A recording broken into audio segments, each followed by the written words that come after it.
ആചാരത്തിന്റെയും ഐതിഹ്യത്തിന്റെയും സവിശേഷതകൾ കൊണ്ട് വളരെ പ്രസിദ്ധമാണ് കണ്ണൂർ കൊട്ടിയൂർ ശിവക്ഷേത്രം. ദക്ഷയാഗവുമായി ബന്ധപ്പെട്ടാണ് കൊട്ടിയൂരിലെ ഐതിഹ്യം. അക്കരെ കൊട്ടിയൂർ, ഇക്കരെ കൊട്ടിയൂർ എന്നിങ്ങനെ രണ്ട് ക്ഷേത്രങ്ങൾ ചേർന്നാണ് ഇവിടെ ദർശന പുണ്യം നൽകുന്നത്. വൈശാഖ മഹോത്സവത്തിന്റെ ഒരു മാസക്കാലം മാത്രമാണ് അക്കരെ കൊട്ടിയൂരിൽ പൂജയും പ്രവേശനവും. ഈ വർഷത്തെ കൊട്ടിയൂർ വൈശാഖ മഹോത്സവം ഈ മാസം 28-ന് ആരംഭിക്കും.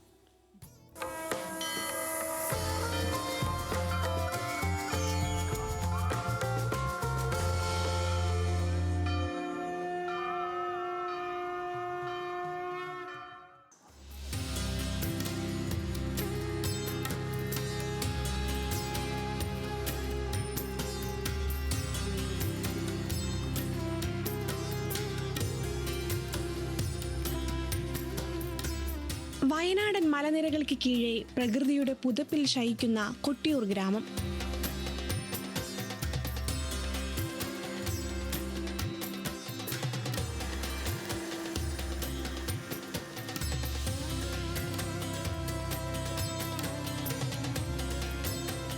പെരുമഴ പെയ്തിറങ്ങുന്ന ഒരു മാസക്കാലം ആ ഭൂമി കൊട്ടിയൂർ പെരുമാളിന്റെ അനുഗ്രഹ പെയ്ത്തിലും നനയും.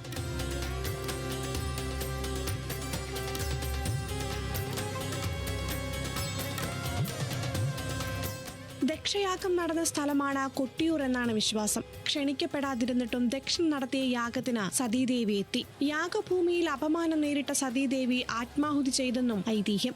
വിവരമറിഞ്ഞ ശിവഭഗവാൻ കോപിഷ്ഠനായെന്നും ഈ ഭൂമിയിൽ സ്വയം ഭൂവായെന്നുമാണ് വിശ്വാസം. ദക്ഷനെ വധിക്കാൻ ശിവഭഗവാൻ പറഞ്ഞയച്ച വീരഭദ്രൻ ത്രിഗുമുനിയുടെ താടി പറിച്ചെറിഞ്ഞ കഥയും ഈ ഭൂമിയിലെ ഉത്സവത്തോട് ചേർന്നുണ്ട്. അതിന്റെ ഓർമ്മപ്പെടുത്തലാണ് ഓടപ്പൂ.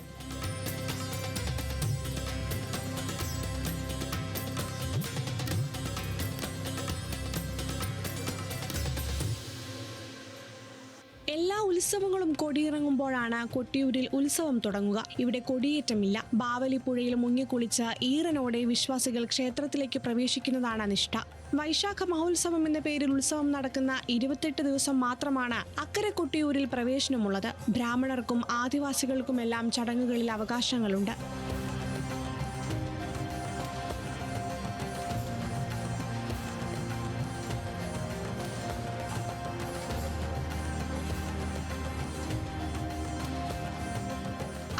കുടുംബങ്ങൾക്കാണ് ഈ അവകാശങ്ങൾ. ഇവർ കയ്യാലകൾ എന്നറിയപ്പെടുന്ന ഓലമേഞ്ഞ ചെറിയ കുടിലുകളിലാണ് താമസിക്കുക. തിരുവഞ്ചിറ എന്നു പേരുള്ള പുഴയ്ക്ക് നടുവിലെ മണിത്തറയിലാണ് ശിവലിംഗം.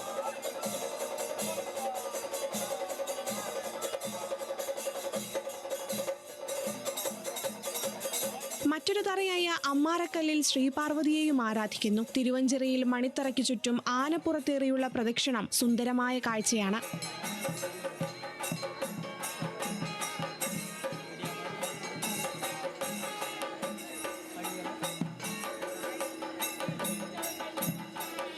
ഇളനീർവെപ്പ്, ഇളനീരാട്ടം, നെയ്യാട്ടം, ആലിംഗന പൂജ തുടങ്ങി വ്യത്യസ്തമായ നിരവധി ചടങ്ങുകളുണ്ട് കൊട്ടിയൂരിൽ.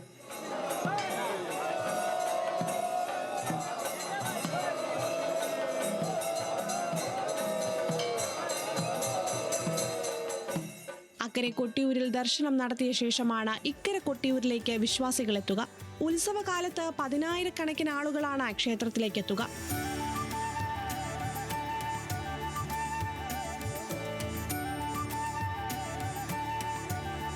ന്യൂസ് മലയാളം, കണ്ണൂർ.